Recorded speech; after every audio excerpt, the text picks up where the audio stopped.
さかあなた方を裏切るとはね。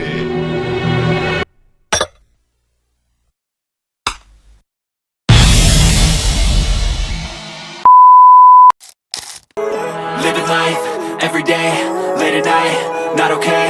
All I want, and I pray, all I need are some better days. Fuck me, I'm looking in the mirror, so foggy, but I've never seen clearer. I don't really think anyone can save me, and honestly I'm not really sure I want saving. I don't think that my head's on straight, gotta flip it and grip it and go and get an x-ray. What's wrong with me? I just feel weight pushing on my chest and it squeezes till I suffocate. Better change my mindset, meditate. It's pretty cool that I'm alive and have better days. I could walk, see, hear, I should celebrate. Think I could change my mind, maybe elevate. Living life, everyday, late at night, not okay. All I want, and I pray, all I need are some better days. Yeah, all I need are some better days. Cause all I want, and I pray, I believe in the better days. Nagsimula nga ang episode 1105 ng One Piece na kung saan makikita na walang malay si Lucci at si Kaku sa ginawa ni Stussy sa kanilang dalawa.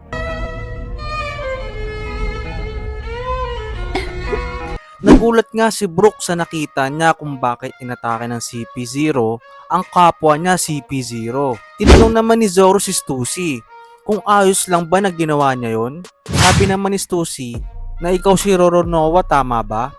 Wala kang dapat ipag-alala. At yung kalansay na nasa itaas ay si Soul King, tama ba? Hanggang kailan ka mananatili dyan? Natatakot ka ba sa akin? いつまでそこにいるの？私が怖い？ Nagulat nga si Brook at sinabi niya na takot siya kay Stussy. Tinanong naman ni Zoro kung bakit niya ginawa yon. Sagot nga ni Stussy na sinadya ko talaga na gawin sa kanila yon. Huwag kayong mag-alala, di ko kayo kakalabanin. Di na pinagkakatiwalaan ni Zoro ang mga tao na tinraitor ang kanilang mga kaibigan. 仲間を裏切る奴は信用できねえ。 May kinausap si Stussy sa Transponder Snail at yun ay si Shaka. Nakita nga din si Lilith at Edison na papunta na kila Zoro. Nagtaka naman ng ibang Straw Hats sa nangyari at tinanong kung kakampi nyo ba yun. Tinanong din nila kung okay lang ba si Zoro at Brook. Narinig nga yun ni Zoro at sinabi niya na okay lang kami. Nakikita nga doon na alam ng ibang satellites na kakampi nila si Stussy. Napatanong nga si Robin kung sino si Stussy. Sinabi nga ni Shaka na naging kakampi si Stussy dahil sa undercover operation na tumagal ng 20 years. So in short, si Stussy ay isang spy sa world government ng 20 years nang nakakalipas. Nagsalita na nga si Stussy at sinabi na parehas lang sila na authority ni Lucci. だけどドクター、私とルッチの意見は同列。 Di ko kayang utusan ang Seraphims ng dahil doon. Di ko sila kayang pigilan. Tuluyan pa nga din umatake ang Seraphim sa lab. Gumalaw na nga sila Zoro para pigilan ng Seraphim sa pag-atake. Pero napansin ni Brook na pamilyar ang mga itsura ng Seraphims. At napansin nga din yun ni Zoro, lalo na kay S-Hawk. 同感だ。特にあいつ。 Umatake si S-Hawk kung nasaan ang ibang mga Straw Hats. At sa sobrang lakas ng atake ay para magigiba na nga ang lab. Nagpakita na nga si Lilith para pigilan ang Seraphims. Pero nagtaka si Lilith na atakihin siya ni S-Hawk kahit inutusan niya ito. At bigla na nga lang sumulpot si Zoro at niligtas si Lilith.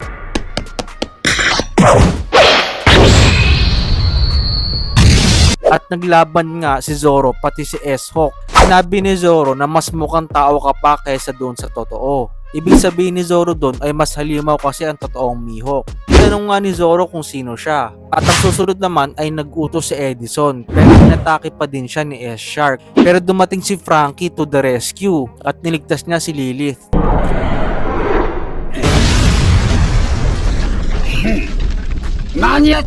At ang nagligtas naman kay Edison ay walang iba kundi si Sanji. At nagmamayabang nga siya kay Lilith kasi kilala naman natin si Sanji na mas lalo lumalakas pag may magandang babae. リリスちゃん、心配してるのはこいつかい？ Nung nakita nga ni Lilith na naligtas si Edison ay niyakap niya to. Nagtaka nga silang lahat kung bakit di na umatake ang Seraphims at tinanong ni Zoro kung sino sila. Reply naman ni Lilith na huwag kang mag-alala. Sila ang mga mandirigma na proud kong ginawa. Hindi nila tayo aatakihin kasi mas mataas ang authority namin kaysa sa CP0. Inasar ni Sanji si Zoro na sobrang hirap ipaintindi sa'yo yung mga nangyayari. At nagalit nga si Zoro at dating gawi na nag-away na naman silang dalawa. 回り物の玉じゃ到底理解できない。 Nakahinga na nga ang mga Straw Hats kasi nagkikakampi na nila ang Seraphims. Nilagyan naman ni Stussy na si Prism Stone Cups, si Lucci pati Kaku. Kahit magising sila, di nila magagamit ang kanilang Devil Fruit powers. Salamat naman si Shaka at sinabi na aalis na tayo sa Egghead gamit ang barko ng Straw Hats. Sumama ka sa amin. At bigla nga tumawa si Sanji sa kilig nung narinig yon dahil sasama si Stussy sa kanila. ステューシー様も一緒に行くなんて。 Malipat naman tayo kay Luffy na hinahanap niya si Bonnie at Vegapunk at katulong niya si Chopper sa paghahanap. Di nga sila makaalis kung wala si Vegapunk. Punta naman ang scene sa lugar na Sphinx kung saan ang hometown ni Whitebeard. ここは新世界スフィンクス海賊白ひげの故郷である At nakabalik na nga doon si Marco. Nagsumbong nga ang mga bata kay Marco na pinuntahan sila ng mga Marines para kunin ang kayamanan ni Whitebeard. Pinakita nga yung nakaraan kung saan nangyari yung kaganapan na yun. Merong isang leader ng Marine na inutusan niya na i-gather ang lahat ng tao. At sinabi niya na alam ko na nandito lahat ng kayamanan ni Whitebeard. Sabihin niyo sa akin kung nasaan yun. Pero sinabi ng isang residente na wala kaming alam sa kayamanan ni Whitebeard. Hanggang sa binantaan nga ang mga residente na kapag binalik ko kayo ng isa-isa ay sasabihin nyo ba sa akin? Wala ngayon si Marco para protektahan kayo. Hanggang sa pilitan nilang hinawakan ng isang matanda. Pero nagtaka sila kung bakit meron nadagundong papunta sa kanila. At yun ay si Edward Weevil. Hinampas niya ang leader ng Marines. At natakot ang ibang mga kasama nito at umalis sa isla. Natuwa nga si Marco na kung di dahil kay Weevil ay di sila maliligtas. May tumawag nga kay Marco na isang matanda. Sinabi niya na pumunta si Rokugyu pagtapos nun at inaresto si Weevil. Ibalik mo yung anak ko. At pinakita nga doon ng totoong Miss Buckingham, Stussy, na self-proclaimed scientist at isa siya sa X-Rax pirate member.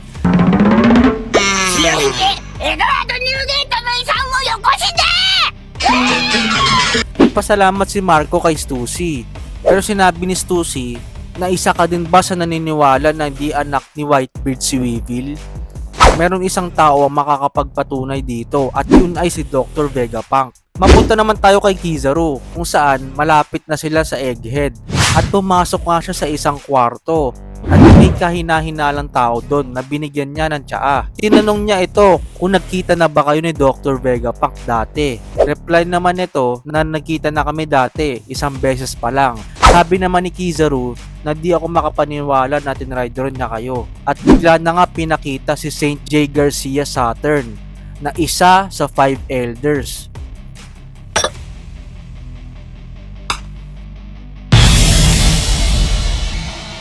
今回の件は実に残念に思っている At dun na natapos ang episode 1105 ng One Piece. Ano sa tingin nyo mga nakama? Sapat na ba ang isang elder at isang admiral para labanan ng Straw Hats? Shoutout nga pala kay Herminia Santos ng Pasig City, Ignacio Cruz ng Mandaluyong City, Liliana Reyes ng Bacolod City, Carlo de la Cruz ng Iloilo City, at Lourdes Gonzales ng Cagayan de Oro City. So kung nagustuhan nyo ang ganitong klaseng content, paki-like, share, subscribe at huwag nyo kalimutan i-hit yung bell button para maging updated kayo lagi sa mga susunod na contents na ilalabas ko. So paano mga nakama? Hanggang sa muli natin pagkikita. Peace out!